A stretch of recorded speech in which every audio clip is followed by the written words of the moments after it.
2D'nin ilk dərsinə başlayaq. Əvvəlcə onu deyim ki, dərslərə baxdığınız zaman not götürsəniz sizin çox xeyrinizə olacaq. Çünki 2D ən önəmli olan hissələrdən biridir. Əgər 2D-ni çox yaxşı şəkildə bilsəniz, 3D-də, montajda heç bir problem yaşamayacaqsınız. Hətta gələcəkdə hər hansısa bir sac metal və ya qaynaqlarla əlaqəli proyektlərdə iştirak etsəniz, 2D-də düzgün şəkildə çəkim etdiyiniz zaman onları da tez bir şəkildə qavraya biləcəksiniz və rahatlıqla düzgün modellər çəkə biləcəksiniz. Onun üçün not götürməyiniz daha yaxşı olar. Sadəcə not götürüb videoya diqqətlə qulaq asmanız bəs eləyir. Əvvəlcə 2D haqqında məlumat verməmişdən əvvəl burada gördüyünüz böyük pəncərənin, yəni boşluğun nə işə yaradığını bunun haqqında məlumat verim. Əvvəlcə onu deyim ki, SolidWorks-ün işləmə prinsipi real həyatdan fərqlənmir. Yəni real həyatda kainat fəza olaraq nəzərdə tutulursa, SolidWorks-də də həmin gördüyünüz bu boşluq bütün çəkimləri burada edib, fəza ortamında bütün modellərimizi qururuq. Və burada da yəni real həyatda olduğu kimi bizim fərqli müstəvilərimiz var. Məsələn, burada top plane'imiz var, üst müstəvimiz, yəni üstün, yəni tərsi alt müstəvi olacaq. Bu şəkildə, yəni tərsi və düzü olaraq sadəcə top müstəvi olaraq burada qoyurlar. Daha sonra isə front var, ön, sonra right, sağ var. Bizim ən çox istifadə edəcəyimiz top olacaq və 2D-də sadəcə top plane-dən istifadə edəcəyik. Onun üçün sizdən istəyim hal-hazırda sadəcə top plane-dən istifadə etməyinizdir. Digər plane-lərdə çəkimlər etməyin. Əvvəlcə 2D çəkimə necə keçirik, onu göstərim. Top plane-ə klik edirik. Daha sonra çəkim açma var burada. Sketch yazılır. Bura klik elədiyiniz zaman avtomatik olaraq top plane-i bizə perpendikular göstərir. Yəni gözümüzdən çıxan şüalar top plane-ə perpendikular olaraq gedir. Bütün çəkimlərimizi bu top plane üzərində quracağıq və hal-hazırda bizim sketchimiz açıq vəziyyətdədir. SolidWorks-də hər hansısa bir çəkim etmək üçün sketch yaratmaq lazımdır. Sketchin içərisində olduğunu göstərən ikon sağ tərəfdə bu şəkildə olur. Buradan sketchi bağlaya bilirik. Buradan cancel edirik. Yəni bu sketchi nəysə çəksək belə bu sketchin 3D görsənməyini istəmiriksə cancel edirik. Görsənməyini istəyiriksə buradan sketchdən çıxmaya basırıq. Məsələn, burada fərqli alətlərimiz var sketchdə olan. Məsələn, line komutu var, xətt. Bir dəfə klik elədiyim zaman hər hansısa bir yerə line çəkmək istədiyim zaman daha sonra S-qa basıb çıxıram line-dan, line komutundan və mənim hal-hazırda bir line-ım var. Sketchdən çıxdığım zaman bu line-ın rəngi dəyişəcək və solda gördüyünüz sketch aktivləşəcək. Həmən sketchdən çıxaq. Gördüyünüz kimi line-ın rəngi griyə keçir və sketchimiz griyə gəlib düşür.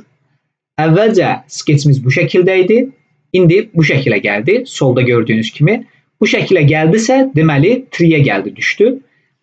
Çox baş qarşılığı etmədən sketchə yenidən necə girmək olur, onu göstərim. Gəlib burada 3-də bir dəfə klik edib sketchin üzərinə, gəlib buradan edit sketch deyə bilərsiniz. Bu şəkildə və sketchi yenidən sizə aktiv şəkildə eləyəcək və bu sketchin aktiv olması, pasiv olması, bunlar haqqında məlumat verəcəm. Hal-hazırda sketchdə olmağınız bəs eləyir. İkinci bir üsul nədir sketchə girmək üçün? Sketchi bağlayıram.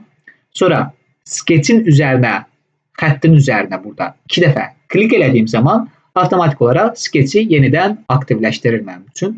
İndi bu line-ı silək. Daha sonra top plane-imdəyəm.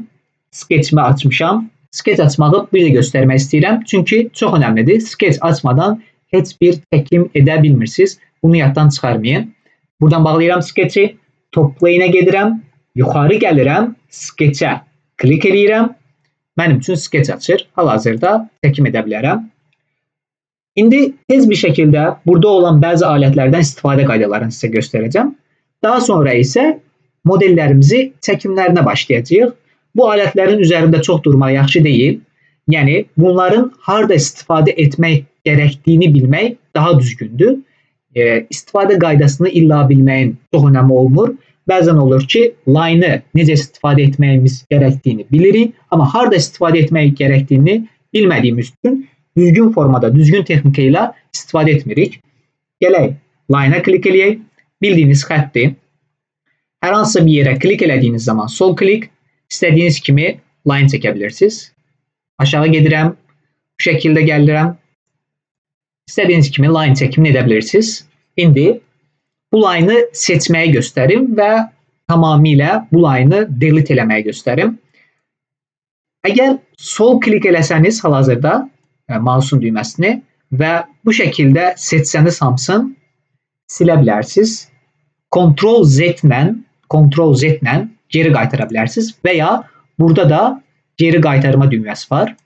Hal-hazırda hamısını seçib silirəm. Daha sonra Ctrl Z basıram, geri qaytara bilirəm bu şəkildə. Burada iki cür seçim var. Bunu göstərəcəm sizə. Əgər soldan sağa doğru seçim edirsinizsə, məsələn baxın, soldan başladıram, sağa doğru gəlirəm. Mavi şəkildə seçimi göstərir mənə.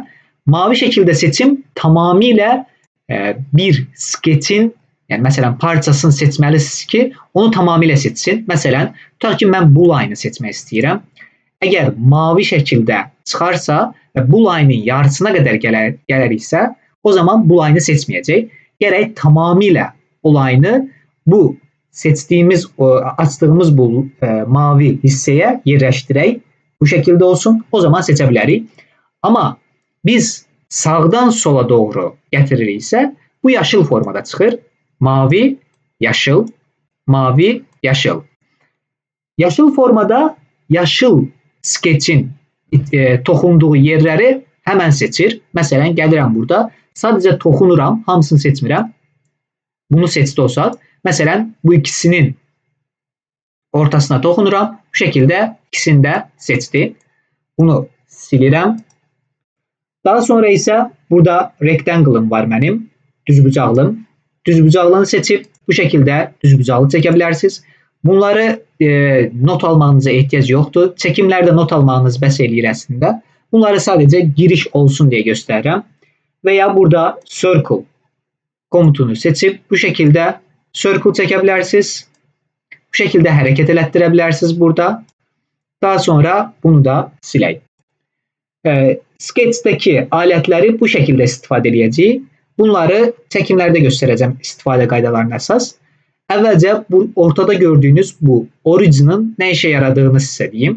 Bu origin bizim real həyatdakı kainatın mərkəzi kimi düşünə bilərsiniz.